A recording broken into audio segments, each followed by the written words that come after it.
Hello Mzansi, welcome to Nkosazana Mzansi. If today is your first time visiting this channel, please do the right thing and click the subscribe button, and also don't forget to smash the like button. There's a police officer that was arrested today following kubulala abantu labayi-6 for i-insurance. Kuthiwa uqale kuyenda lento lena kudala guys 2019, and soloku bulala abantu bafaka insurance abese uyaclaima. So bulala abantu labayi-6 kanti so claim over 10 million rands.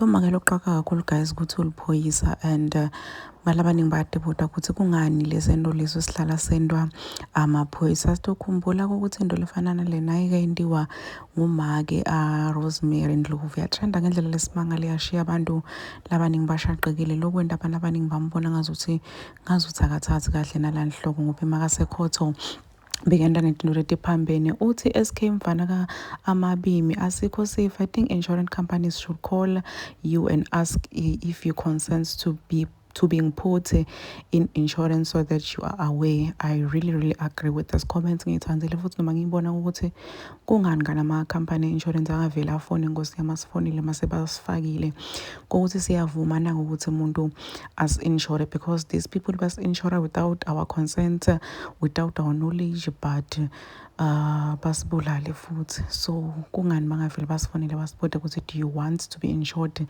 na. Uthi why is it mostly women sekhohlakale ngayo indlela. Uthi kanti amaphoyisa ahola malini njengoba bulala imndeni for a life cover. Kusho Leboga Angihlali laphana ku TikTok.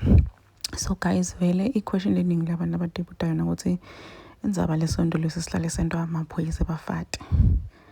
Kungani bafati bahlala babulala abantu futhi maltema insurance? Do they think ukuthi maybe mhlambe because they are police akho easy ukuthi babone or batholwe they'll be able to cover their tracks? What is the main reason why lento leni ihlala into abafati and not men? And why amaphoyisa?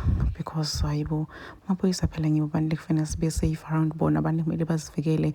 Labambe bayofunga ku-author like ukuthi batovikela lelive, but they are the very same people labangiqolisako futhi labasibulalako. Kungani vele lama insurance companies angasifonela sibude ukuthi do we want to be insured, basifake yini noma asifuni.